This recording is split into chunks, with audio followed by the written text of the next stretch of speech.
Quando eu estava orando, o Espírito de Deus falou no meu coração, quando eu estava pedindo uma direção ao Senhor. O Espírito de Deus, ele falou no título que tem aqui na minha palavra. E geralmente é assim mesmo que Deus fala comigo. Na verdade, tem Bíblias como a Thompson, Bíblias como a King James Fiel, 1611, que eu tenho as duas em casa. Geralmente elas não têm esses títulos. A Thompson é direta. Esses títulos também foram colocados, na Bíblia por conta daqueles tradutores dela. Nesse caso aqui, Almeida Revista e Atualizada. Então a comissão que fizeram essa Bíblia aqui, eles colocaram esses títulos e dividiram ela. Mas tem Bíblias que não tem. E geralmente quando por eu ler a palavra de Deus e sempre estar estudando a Bíblia, então eu vou gravando também esses títulos. E muitas vezes quando eu dobro meu joelho para orar, Deus fala nos títulos. E aí eu já sei qual a mensagem que o Pai está me direcionando para que eu possa pregar. É assim que geralmente o Senhor fala comigo. Então o título, eu não li o título aqui para começar, porque eu quero falar ele agora. Porque essa mensagem que eu venho aqui para ministrar, o tema dela é esse título aqui: o sofrermos por Cristo é privilégio glorioso. Aleluia. O sofrermos por Cristo é privilégio glorioso. Eu entendo nessa palavra que Deus, ele fala conosco de várias formas, nós sabemos bem. Muitas vezes Deus nos alegra com uma palavra de vitória. Muitas vezes Deus nos exorta, nos repreende, nos corrige. Mas tudo isso é visando o nosso melhor diante da sua santa e poderosa presença. Só que a Bíblia, ela é um contexto amplo. Ela tem vários temas, ela fala sobre vários diversos assuntos para cada um de nós cristãos. Porque o cristão é muito fácil, muitas vezes nós pensamos somente na vitória. Sabemos que temos algumas dificuldades, mas frisamos mais as vitórias. Deus. Que o cristão, ele, de fato, ele é chamado por Deus para conquistar, para poder ser vitorioso em Cristo Jesus. Porque Cristo nos torna forte diante da sua santa e poderosa presença. Mas na verdade é que também o cristão, ele sofre. Ele passa as dificuldades, as lutas. E muitas vezes muitas vezes é pouco comentado no meio cristão, mas Deus nos orienta por meio da sua santa palavra. Uma vez que lemos a palavra, ela é o nosso manual, ela nos ensina a melhor maneira de podermos viver uma vida em conformidade com o querer de Deus. E conforme nós se disponibilizamos a fazer a vontade de Deus na medida que nós venhamos aprendendo, então aí o Senhor também faz com que o fluxo das bênçãos possam fluir em nossas vidas, em todos os sentidos, em nome do Senhor Jesus Cristo. Deus, aleluia, Jesus. Dentro desse contexto aqui de 1 Pedro, capítulo de número 4, verso 12, eu comecei a meditar nessa palavra.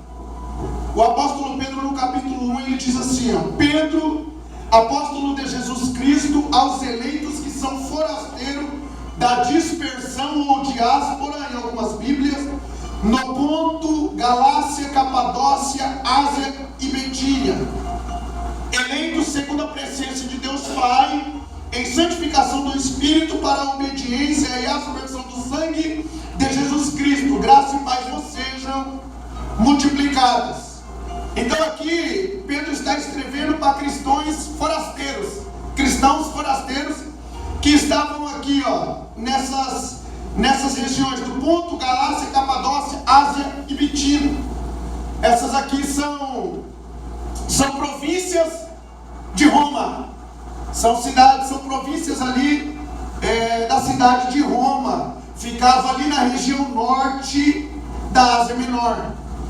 Então ali tinha muitos cristãos que eles eram forasteiros. Quando falo forasteiro, quer dizer que ali onde eles estavam era uma terra que eles estavam dispersos, era uma terra que não era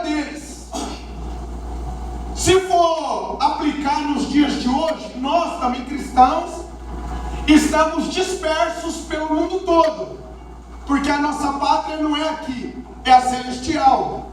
Então hoje nós estamos também dispersos pelo mundo afora, nós aqui em Cascavel, outros em cidades vizinhas e assim no mundo todo, e somos também considerados cristãos estrangeiros neste mundo, porque estamos peregrinando, mas a nossa pátria não é aqui. Hebreus capítulo 11, o escritor relata bem isso, sobre, naquela galeria do Hall da Fé, ali de Hebreus capítulo de número 11. Então o apóstolo Pedro, o pastor Pedro, ele estava escrevendo para um público que a maioria desses cristãos aqui eram gentios. Eram muitas, nesse contexto dessa palavra, tinha até cristãos aqui da Capadócia, que quando houve aquele derramamento do Espírito, quando começou a igreja primitiva a marchar, por meio daquele derramamento do Espírito Santo, se cumprindo uma profecia que foi falada em Joel, capítulo de número 2, verso 28 ao 32, sobre o derramamento do Espírito naqueles últimos dias. Então, havia cristãos da Capadócia que estavam ali, vendo o manifestar de Deus por meio da plenitude do Espírito que tomou os apóstolos e aquelas 120 pessoas que estavam no cenáculo aguardando a promessa que Jesus havia feito, que ele subiria até o Pai, mas que não muitos dias depois daquilo ali, eles receberiam do alto a promessa, que era o Espírito de Deus, que estaria agora agindo internamente na vida daqueles discípulos, e estariam com ele todos os dias, conforme eles fossem marchando sobre a face dessa terra. Então tinha também aqui nessas dispersos, esses cristãos nessas regiões, nessas províncias romanas. E a grande verdade aqui nesse contexto, quando nós pegamos esses 5 capítulos de Pedro para ler, primeira epístola de Pedro, nós vemos que nesses 4 primeiros capítulos, Pedro ele frisa o sofrimento. Quando nós pegamos esses 5 capítulos para ler, a gente vamos ver que uma ênfase maior é dada no sofrimento que os cristãos estavam enfrentando. E Pedro, ele estava preocupado por ser o pastor de ovelhas.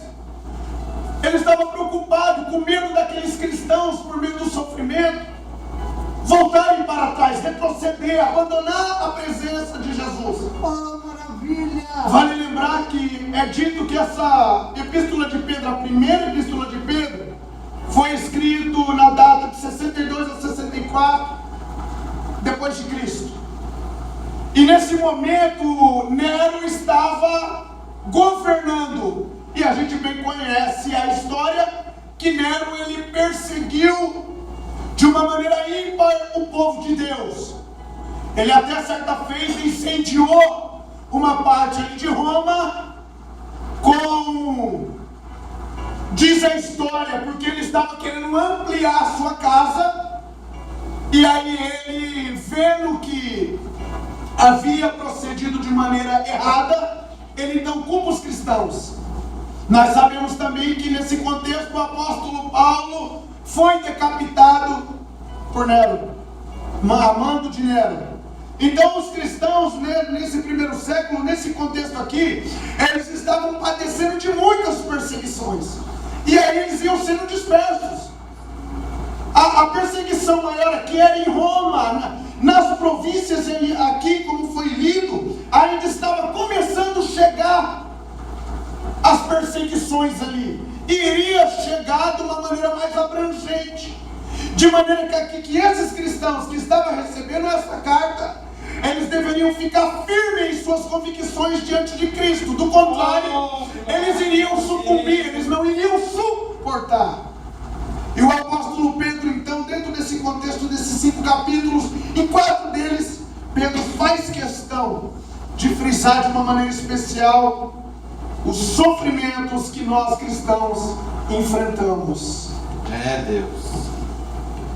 Aleluia, Jesus. E diz a palavra de Deus, então, aqui, que Pedro, então, ele começa, dentre tantos outros conselhos, aqui nessas cartas, vemos Pedro dando conselhos para os cristãos, como viver uma vida santa diante de Deus, em santidade. Aqui Pedro dá conselhos em relação sobre casamento, sobre como proceder no amor fraternal de uns para com os outros. São vários conselhos dados nesses 5 primeiros capítulos aqui. Mas aqui eu vejo ele tratando de uma maneira especial sobre o sofrimento. E é isso que eu quero falar aqui nesta noite, aquilo que Deus colocou no meu coração. O sofrermos por Cristo é privilégio glorioso. Primeiramente, Deus, aleluia. Se o sofrermos por Cristo é privilégio glorioso, o privilégio não é de todos.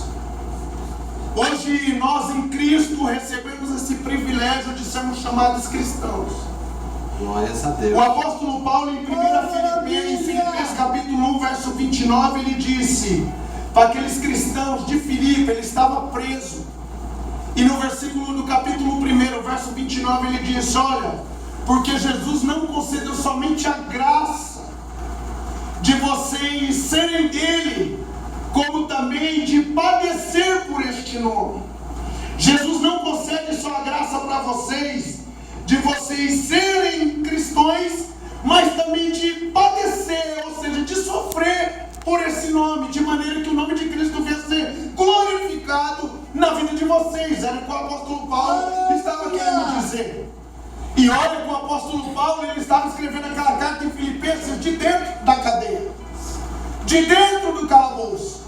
E ele ali, escrevendo essa carta, se alegrando diante da presença de Deus, mas se alegrando por meio do sofrimento. O apóstolo Paulo, no capítulo 4, verso 4 ao verso 7, da mesma carta de Filipenses, ele diz, de dentro da cadeia, versículo 4: alegrai-vos no Senhor. Outra vez digo, alegrai-vos. Seja a vossa moderação conhecida de todos, perto está do Senhor. Ele está mandando os cristãos se alegrar e ele está preso. Alegrai-vos no Senhor, outra vez digo, alegrai-vos. Seja a vossa sabedoria, a vossa moderação conhecida de todo, perto está do Senhor. Aí no versículo 6 ele diz: não andem ansiosos de coisa alguma, em tudo sejam conhecidas diante de Deus as vossas petições pela oração e pela súplica com ação de graça. Aí no versículo 7 ele fala: e a paz de Deus, que excede todo o entendimento, que a gente não entende, e a paz de Deus que não se explica, ninguém pode explicar, essa maravilhosa paz, ele fala, guardará o nosso coração em Cristo Jesus. Glórias a Deus. Aleluia. E aí ele segue dizendo no texto, no versículo de número 10, agradecendo aos filipenses, dizendo que no começo do ministério, eles como igreja foram os únicos que se associaram a ele na questão de ofertarem nas viagens missionárias que ele começou a empreender para fazer a obra de Deus. E no versículo 10 ele fala: alegrei-vos sobremaneira no Senhor, porque uma vez mais renovaste sobre mim o vosso cuidado. Ele agradecendo os crentes de Filipos, aí ele diz: digo isso não por causa da pobreza, porque aprendi a viver contente. Eu já falei isso aqui uma vez. Ele diz: eu aprendi, eu não sabia, mas ao passo que eu fui caminhando com Cristo, eu aprendi a viver contente em todas e qualquer circunstâncias. Aí ele fala no versículo 11: tanto sei estar humilhado, como também ser honrado. Só sabe o que é honra quem primeiro foi humilhado, nunca é o contrário. Nunca ninguém é honrado se primeiro não for humilhado. E aí o apóstolo Paulo fala: tanto sei a ter fartura como a ter fome, tanto em abundância como em escassez. Aí no versículo 13 ele diz: tudo posso naquele que me fortalece. O apóstolo Paulo, ele estava querendo dizer para os cristãos de Filipos: olha, e para onde aquela carta chegasse, ele estava querendo dizer: eu não sirvo a Cristo, eu não sou movido por meio das circunstâncias. As circunstâncias, elas não regem a minha vida. O que rege a minha vida, Paulo estava querendo dizer nesses versículos, é Deus, é o que Deus está fazendo na minha vida. Aleluia. Ele estava dizendo, independente das circunstâncias, eu estou alegre de estar na presença de Deus. E o apóstolo Paulo, ele falou, eu aprendi a viver bem, eu aprendi a viver mal, eu aprendi a ter e a não ter. Ele falou, independente das circunstâncias, eu vivo regido por elas, mas eu vivo para cumprir o ministério que Jesus colocou sobre as minhas mãos. Em outro texto, em Atos, o apóstolo Paulo falou que o Espírito de Deus revelava para ele que de cidade em cidade o que estava esperando ele era cadeias, eram gemas e perseguições. Mas aí ele segue dizendo para aqueles cristãos de Éfeso, no capítulo 20 de Atos, que ele falou, contudo, eu não tenho a vida como preciosa aos meus olhos. O que importa é que eu cumpra fielmente o meu ministério. Ele estava dizendo, olha, eu não estou preocupado com o que vai acontecer. Eu não estou, ainda que o Espírito de Deus está me revelando que o que me espera de cidade é cadeias e tribulações. Olha, eu não tenho a vida preciosa aos meus olhos. Eu quero cumprir com fidelidade o ministério que Jesus pôs nas minhas mãos. E depois de Jesus Cristo, Paulo foi o maior modelo de sofrimento no Novo Testamento. Só no capítulo 11 de 2 Coríntios, ele cita mais de 38 situações pelas quais ele sofreu por amor do Evangelho, para fazer a vontade de Cristo. Amém. E não tem como nós sermos cristãos e não passar por sofrimentos. Jesus. Não tem como também nós nos isentarmos do sofrimento, das lutas, das dificuldades. Pode ver que pode ser que alguns aqui nem tenham passado ainda, mas vai passar. Deus. Pode ser que ainda a escassez não chegou na tua vida, tomara que não chega nunca, mas para muitos aqui chega e sai. Em tudo isso Deus nos modela, nos molda, para que nós possamos alcançar tudo aquilo que Ele nos projetou. Para cada um aqui, Deus tem um projeto específico. E eu costumo dizer, e falei aqui, acredito eu, que as lutas que nós enfrentamos é na proporção da nossa chamada. As lutas que enfrentamos é na proporção daquilo que Deus tem para nós. Quanto maior o nível espiritual que Deus vai nos levar nele, maiores as dificuldades que vamos enfrentar. Tem chamada de nações, tem que aprender a passar pela escassez. Deus. Tem que aprender a um dia não ter nada para comer dentro da casa e orar. Aleluia, Jesus. Porque como Deus manda numa obra missionária se eu não estou preparado? Eu me lembro, falando agora isso aqui, que no capítulo 11 de Jeremias, por 20 e pouco mais de 25 anos, diz a palavra de Deus que pela madrugada ele já estava anunciando a palavra de Deus para um povo rebelde, que não queria ouvir a palavra de Deus, ou seja, eles até ouviam, mas não mudavam de vida. E por isso que Jeremias ele é considerado como o profeta chorão, ou o profeta das lágrimas, porque na visão dele, o ministério dele não estava fazendo diferença. Ele não via uma mudança Deus. de comportamento naquele povo, e ele chorava, sofria por conta disso. Mas o ministério dele foi grandioso diante de Deus.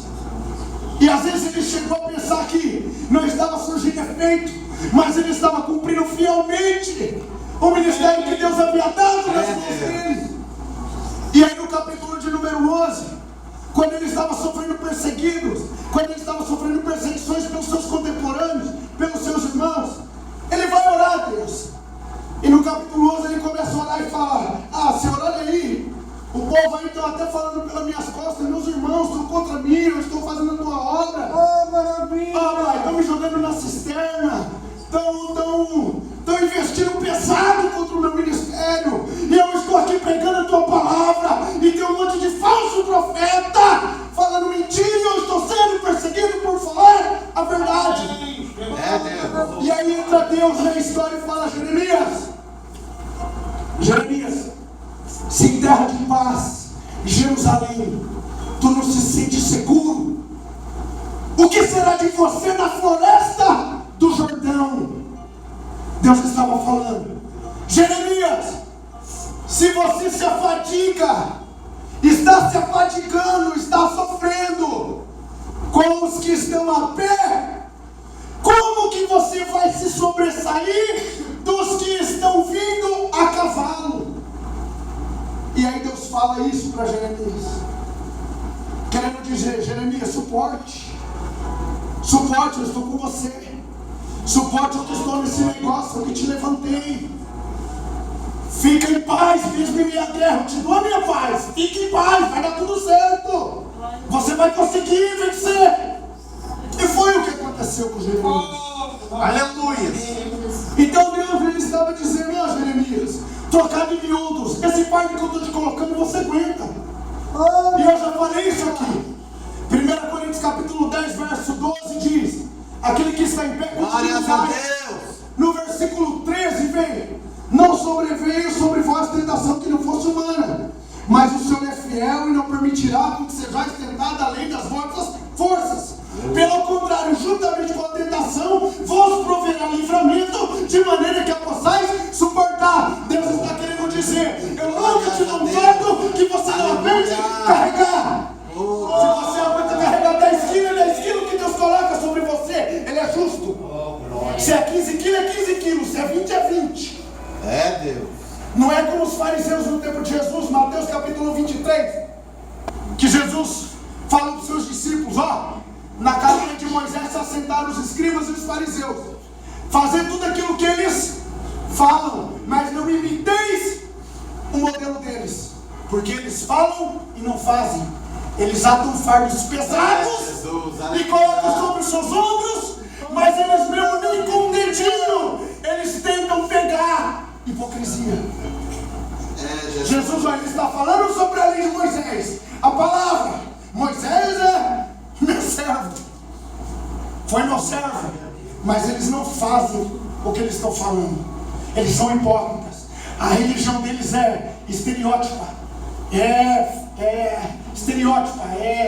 eles mostram-se belos por fora, mas por dentro está tudo errado o coração deles. Tanto é que evidência disso era o próprio Cristo, salvando, curando, libertando. E eles ouviram Jesus por 3 anos e não abriram o coração para o mesmo. Verdade, Deus. Então aqui quando Pedro, voltando aqui na palavra, Pedro, ele frisa que o sofrimento faz parte da vida cotidiana do cristão. Pedro, então, aqui nesses versículos que eu li, ele está dizendo: ó, o sofrimento faz parte da vontade de Deus nas nossas vidas. Faz parte, é processo. O cristão passa por sofrimentos. Mas aí aqui no capítulo 3, Pedro, ele aponta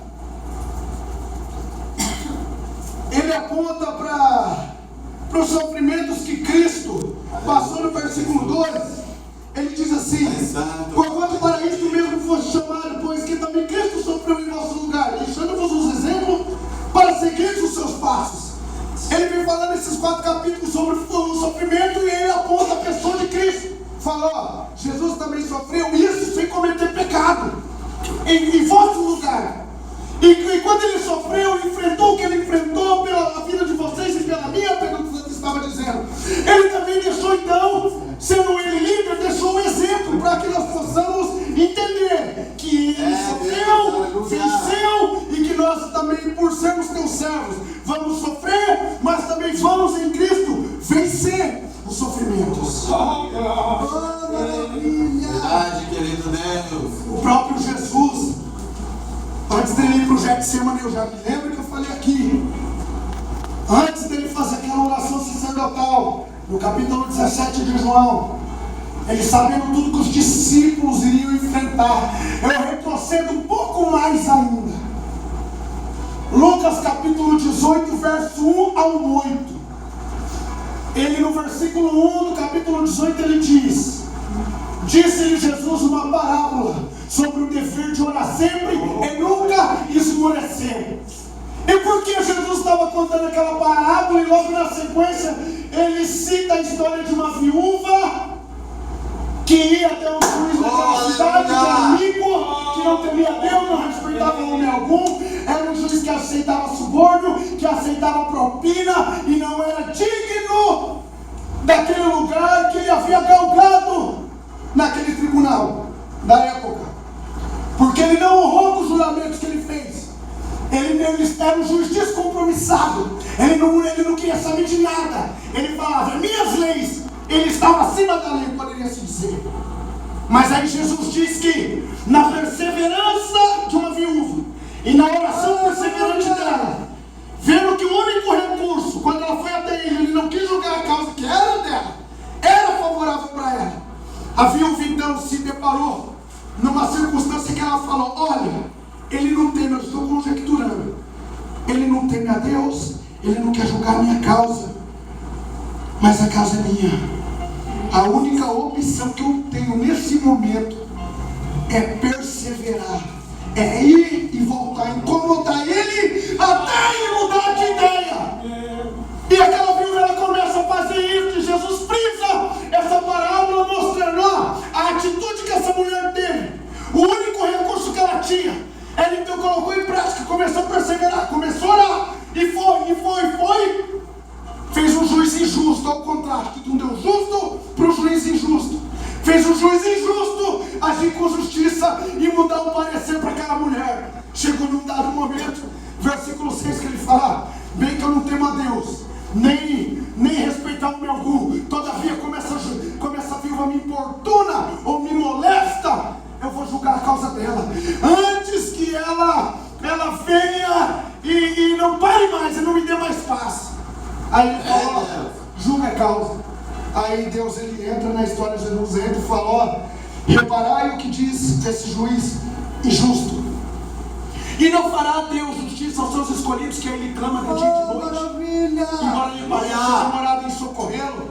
No versículo 8 já diz, digo-vos que depressa lhes fará justiça. A justiça de Deus, ela é apressada. Deus tem pressa em nos fazer o bem. Só que nós não entendemos muitas vezes, porque um dia para Deus é como 1000 anos, e 1000 anos como um dia. A pressa de Deus para nós é demorada, porque Deus, ele não tem relógio como eu aqui, como aqui. Não, ele trabalha no tempo dele, ele é sempre eterno. Então ele sempre age na hora certa. Mas a hora certa de Deus muitas vezes para nós é demorada. Deus. Entende? Essa é a grande diferença. Mas a Bíblia fala que depressa eles farão a justiça. Mas e quando vier o Filho do Homem? Uma pergunta que daí Jesus deixou no ar. Responde cada um para si, ele fala, porventura achará fé na terra?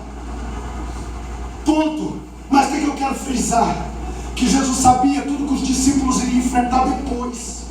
Certa feita ele estava em frente dos fariseus, ele estava na casa de Levi, foi convidado por Mateus, Levi, uma vez que Jesus chamou ele deu um banquete, chamou os amigos dele publicano, vamos jantar todo mundo aqui, eu aceitei Jesus, é o Filho de Deus, é o enviado, vem aqui todos na minha casa.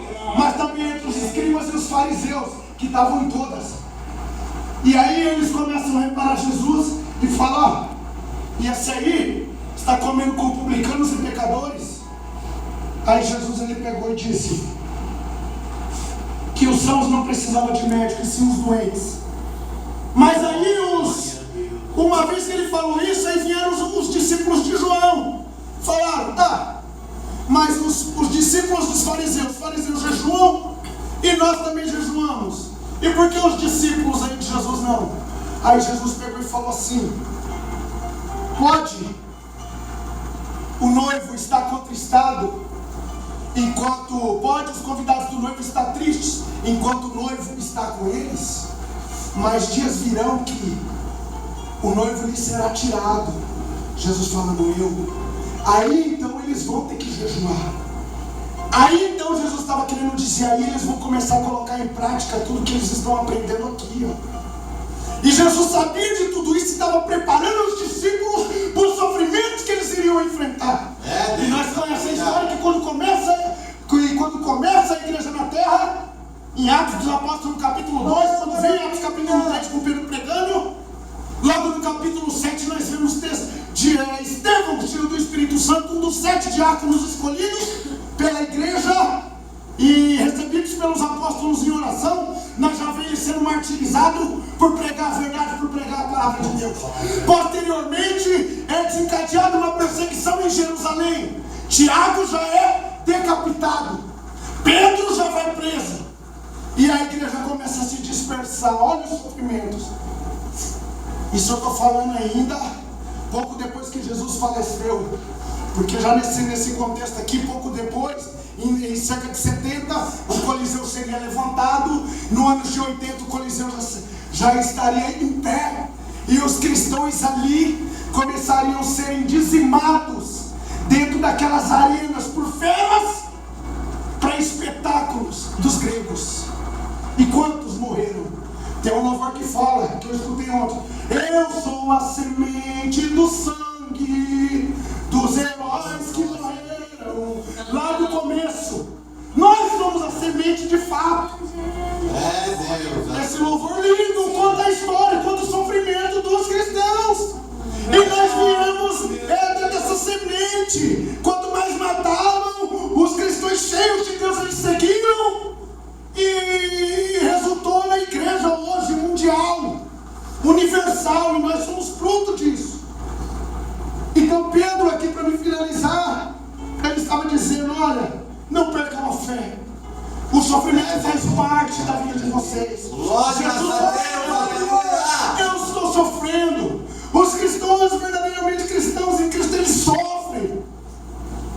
E ele fala no versículo 14: se pelo nome de Cristo vós sois injuriados, bem-aventurados sois. Olha ele dizendo: se vocês são injuriados, bem-aventurados, felizes são vocês, porque sobre vós repousa o Espírito da glória e de Deus.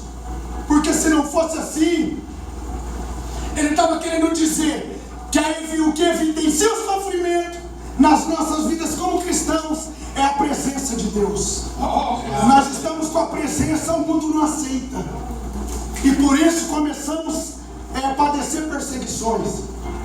E para ser bem breve, esses dias atrás, eu recebo pessoas na minha casa no 3º andar ali, no prédio que eu moro aqui embaixo, para orar, muitas vezes por causa de depressão, pessoas que chegam ali, muitas vezes sob a influência de espíritos malignos, e eu recebo esse povo em casa e oro, expulso os demônios ali, eu grito na autoridade dentro de casa. E como é um lugar pequeno, aí dá para ouvir, até quando se conversa alto, a gente escuta, porque é pequeno prédio ali.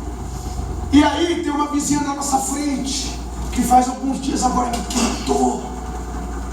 quietou, mas era todo dia nos afrontando, eu e minha esposa, pelo simples fato de sermos cristãos. E eu, como eu orava alto, sempre orando alto e repreendendo demônios altos,